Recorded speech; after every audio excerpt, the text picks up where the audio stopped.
જામનગર શહેરના ગોકુલનગર વિસ્તારમાં આવેલી શ્યામનગર સોસાયટી શેરી નંબર 8માં શ્રી રામ ગણેશોત્સવ નામથી વિઘ્નહર્તા દુંદાળાદેવ ગજાનંદ ગણપતિ મહારાજનું સ્થાપન પૂજન કરવામાં આવ્યું.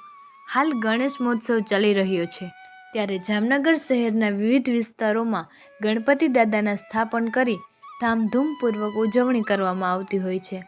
ત્યારે જામનગર શહેરમાં ગોકુલનગર વિસ્તારમાં આવેલી શ્યામનગર સોસાયટી શેરી નંબર 8માં સાર્વજનિક શ્રીરામ ગણેશોત્સવ નામથી વિઘ્નહર્તા દુંદાળાદેવ ગજાનંદ ગણપતિ મહારાજનું સ્થાપન પૂજન ગણેશ ચતુર્થીના દિવસે કરવામાં આવ્યું. 10 દિવસના આ મહોત્સવમાં ગણપતિ દાદાની સવાર સાંજ આરતી, થાળ તેમજ સાંજે શેરી ગરબા દ્વારા ભક્તિભાવથી હર્ષ ઉલ્લાસપૂર્વક ઉજવણી કરવામાં આવી રહી છે. જેમાં આજે સાંજે મહાઆરતીનું આયોજન કરવામાં આવ્યું હતું, જેમાં આજે ડેકોરેશન, આરતી, થાળીને પ્રથમ ક્રમ આપી વિજેતા બનાવી ગિફ્ટ અર્પણ કરી હતી. ત્યારબાદ બાળાઓ દ્વારા મરાઠી ટ્રેડિશનલ પહેરવેશ પહેરી સ્પર્ધા યોજી, જેમાં પ્રથમ અને દ્વિતીય ક્રમ વિજેતાને ગિફ્ટ આપી સન્માનિત કરેલ તેમજ બહેનોમાં બેસ્ટ લુકિંગને ગિફ્ટ આપી સન્માનિત કરવામાં આવ્યા હતા.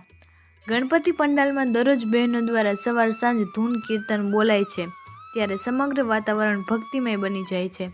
ગણપતિજીના દર્શન કરી ભાવિક ભક્તો ધન્યતા અનુભવે છે. હાલ ગણેશ મહોત્સવ ચાલી રહ્યો છે, ત્યારે જામનગર શહેરના વિવિધ વિસ્તારોની અંદર વિવિધ જગ્યાએ ગણપતિ દાદાનું સ્થાપન કરવામાં આવ્યું છે. ત્યારે જામનગરના ગોકુલનગરના શ્યામનગરમાં શેરી નંબર 8માં ગણપતિ દાદાનું સ્થાપન કરવામાં આવ્યું છે અને ધામધૂમપૂર્વક આ મહોત્સવ ઉજવવામાં આવી રહ્યો છે. ત્યારે એક નાનો એવા બાળ છે રામ, એમને ખાસ એમનું એક હતું કે તે ગણપતિ અહીંયા બેઠાવે અને એમની સાથે આપણે વાત કરીશું. શું રામ, આ વખતે ગણપતિ બેસાડ્યા છે તો શું તારું મનમાં શું હતું? પહેલાં બહુ મને મજા આવતી અને એમ ભલે કોઈ મોટા ના કરે તો આપણે તો કરીને, આપણે નહીં કરશી તો ભગવાનનું કોણ કરે? આપણે નહીં કરશે તો ભગવાનનું કોણ કરે, એ હેતુથી નાના બાળે એક એનું જે લક્ષ્ય હતું કે આપણે દાદાનું સ્થાપન કરવું છે. ત્યારે ખાસ એના મમ્મી આપણી સાથે છે, આપણે એમની સાથે વાત કરીશું. શું કહેશો, પ્રથમ વખત ગણપતિ દાદાનું સ્થાપન કર્યું છે અને કેટલા દિવસનો આ મહોત્સવ? અમારે 10 દિવસનો મહોત્સવ છે. એ 10 દિવસનો મહોત્સવ છે.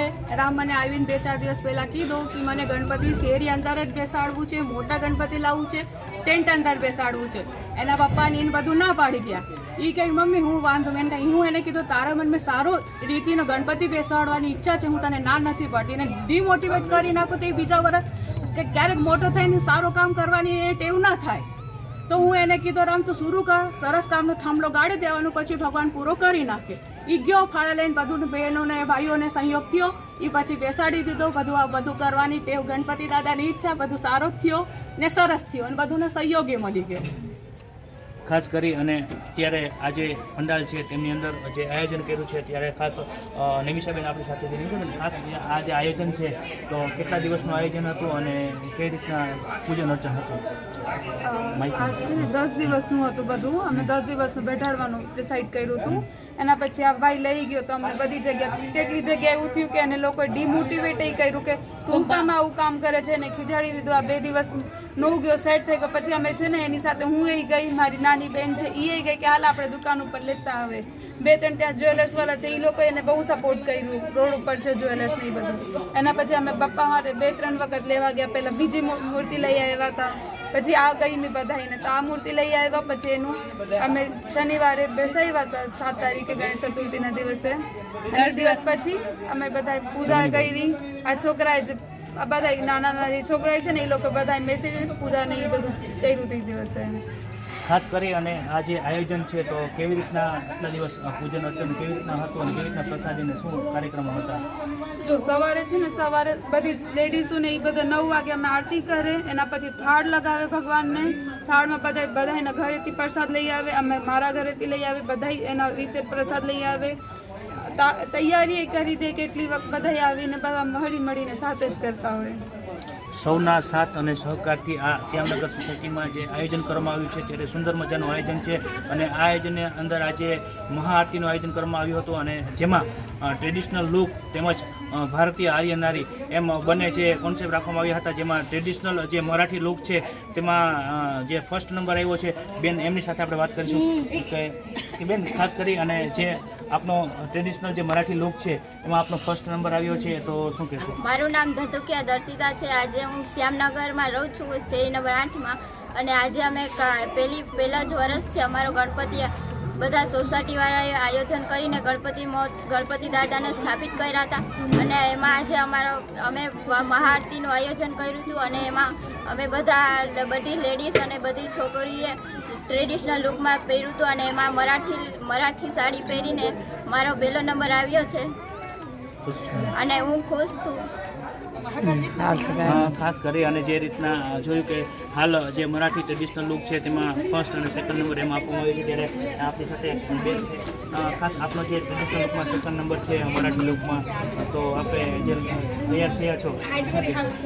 હું આજે મરાઠી લુક કર્યો છે, તેમાં મેં હાર, કંગન, સાડી મરાઠી લુકમાં બધું મારા મમ્મીના સપોર્ટથી થયું છે અને મને તૈયાર કરી છે. અને હું આજ બહુ ખુશ છું કે મારો બીજો નંબર આવ્યો.